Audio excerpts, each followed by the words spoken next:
My parents screamed I wasn't family anymore, so I smiled and said, "Fine, she can pay her own tuition then." My dad's face went ghost white. Let me back up. My name's Maya. I'm 22, and for the past 4 years, I've been the bank account keeping my entire family afloat. Rent, electricity, groceries, my sister's college tuition, everything. My parents claim they're between jobs.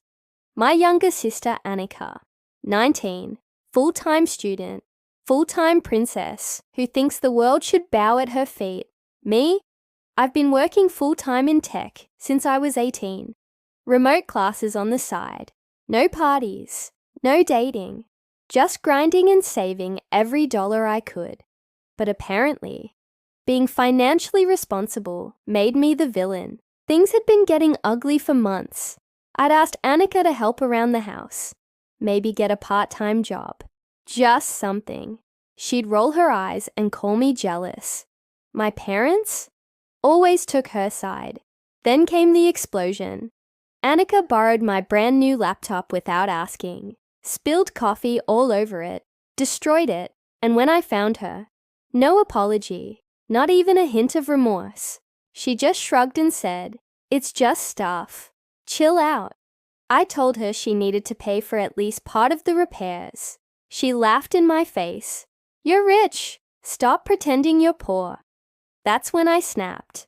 I told her she was spoiled, entitled, that if she didn't start respecting people's things, life would teach her the hard way. My parents rushed in like I'd attacked her. My mom's face was bright red with fury. "Apologize to your sister right now or you're not family." Dad chimed in. "We don't tolerate emotional abuse here, Maya." And the whole time, Annika stood behind them, smirking. That smirk told me everything I needed to know. I didn't yell, didn't cry. I just smiled and said, "Fine, she can pay her own tuition then." Dead silence.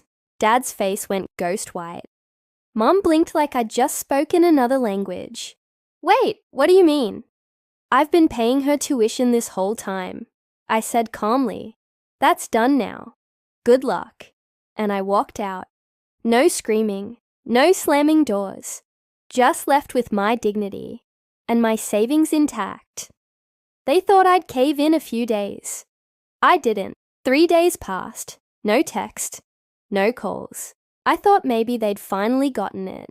Then on day 4, my mom called me at 6:30 in the morning. No greeting, no apology. "Why is the internet off?" I was barely awake. "Because I cancelled it." She gasped like I'd burned the house down. "You're seriously being this petty over a fight with your sister?" I took a deep breath. "I'm not being petty, Mom. You told me I wasn't family, so I stopped paying family bills." Click. She hung up. By the end of the week, I'd cut everything. Netflix gone, phone plan cancelled, utilities, not in their name, so I shut them off. Rent? They hadn't paid it in years. I had, so I told the landlord I was no longer financially involved. Oh, and the tuition refund, I filed it the same day I left. I blocked their numbers after that. Not forever, just until I could breathe. I stayed with a friend for a bit, spent time in silence, and I realized something. I was exhausted, manipulated, drained. They never saw me as a daughter, just a wallet with a pulse. Then the messages started coming through mutual friends. "Your sister's freaking out. She got dropped from all her classes. Your mom is begging for help. They're behind on everything. Your dad's trying to take out a loan, but his credit is trash." I didn't respond, but the real moment came when I got a call from Priya, our old neighbor who used to babysit me. "Hey Maya, just thought you should know. I saw your mom outside today, yelling at the electric company van. They cut the power." "Wait, seriously?" "Yeah, whole house is dark. Your sister came out screaming about her phone dying and missing a Zoom meeting. Your mom said something about her cruel daughter abandoning them. But I figured there had to be more to it. I laughed. Not because it was funny, but because it was so predictable. They never imagined I'd actually walk away. Next day, another text came through a mutual friend. The bank's coming. Something about foreclosure. That's when it hit me. They hadn't been paying the mortgage either. Turns out my dad had secretly refinanced the house twice to keep up with their lifestyle. He thought I'd keep covering the gap. He was wrong. 2 weeks. That's how long I kept my distance. 2 weeks of silence, apart from scattered updates through Priya and mutual friends. I thought maybe they'd adjust. Maybe this was the wake-up call they needed. But then came the knock. It was late, around 9:45. I wasn't expecting anyone. When I opened the door, I froze. There they were. Mom, Dad, Annika. Mom looked like she'd been crying for days. Her hair was a mess. Her hands were shaking. Dad looked smaller somehow. Shoulders slumped. Pride crushed. Annika stood behind them, arms crossed, still trying to look smug but failing. "Can we come in?" my mom whispered. I hesitated. Every instinct screamed, "Don't do it." But part of me wanted to hear what they had to say. So I stepped aside. The second they sat down, the begging started. Mom clutched my hands. "Maya, sweetheart, you've made your point. We need you. Please. The bills are piling up. The bank." Her voice cracked.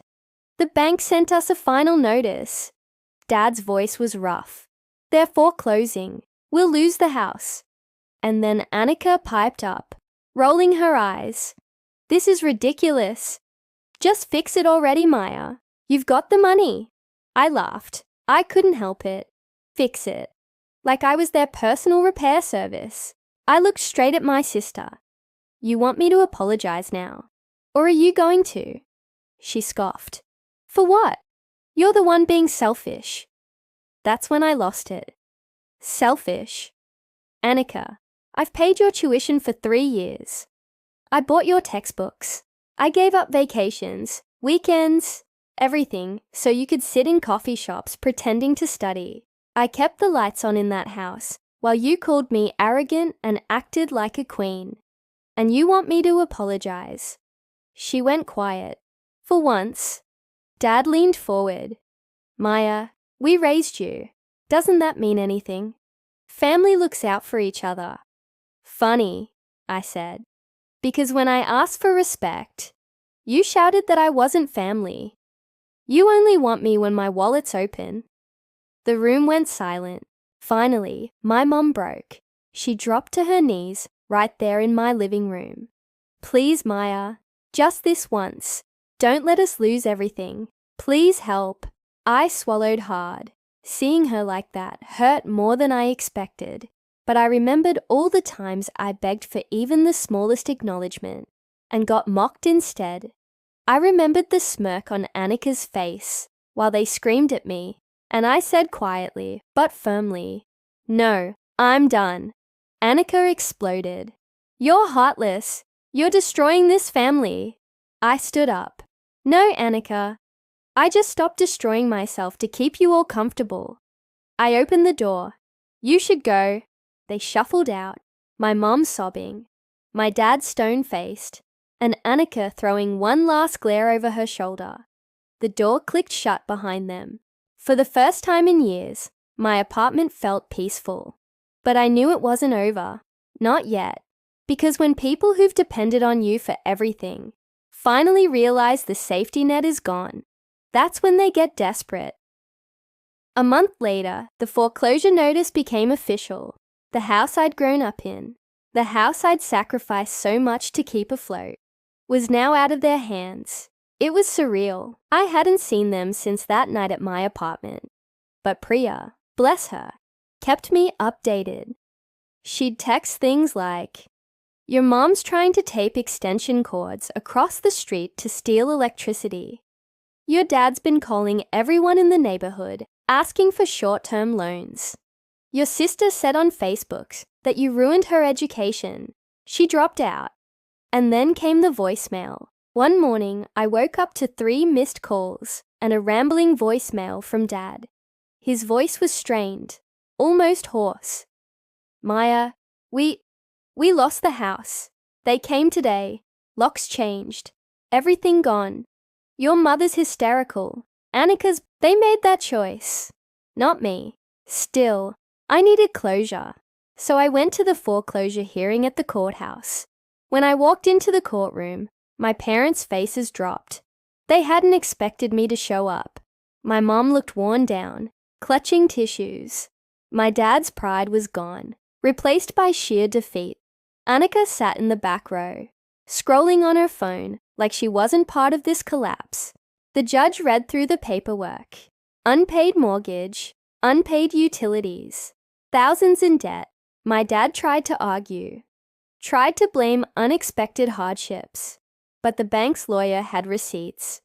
Refinancing, missed payments, credit cards maxed out. The gavel came down. The foreclosure was final. And in that moment, it wasn't sadness I felt. It was clarity. As we filed out, my mom grabbed my wrist, tears streaming. Maya, we have nothing. Nothing. You're really going to let your parents be homeless? I pulled my hand back. Mom, I gave you everything for years. And you called me selfish. You said I wasn't family. You can't have it both ways. Dad muttered, You'll regret this. I looked him dead in the eyes. No, what I regret is not walking away sooner. And then, Annika finally spoke, glaring at me with venom. Don't expect me to take care of you. I almost laughed. Good thing I've been taking care of myself this whole time. I walked away. The aftermath was swift. They bounced between relatives for a while, but no one wanted to shoulder their debt. Mom tried guilt trips through family friends, but I ignored them. Dad just disappeared from social media entirely. As for me, I signed a lease on a quiet 1-bedroom apartment downtown. For the first time in my life, every bill I paid was mine. Every dollar I earned went into my future, not a bottomless pit. And you know what? The peace was priceless. Sometimes, family isn't the people who share your blood. It's the people who respect your boundaries, who value your sacrifices, who show up without conditions. I'm not heartless. I just finally learned to put myself first. What do you think? Was I too harsh or finally fair? And as always, drop your country in the comments. I love seeing where everyone's reading from.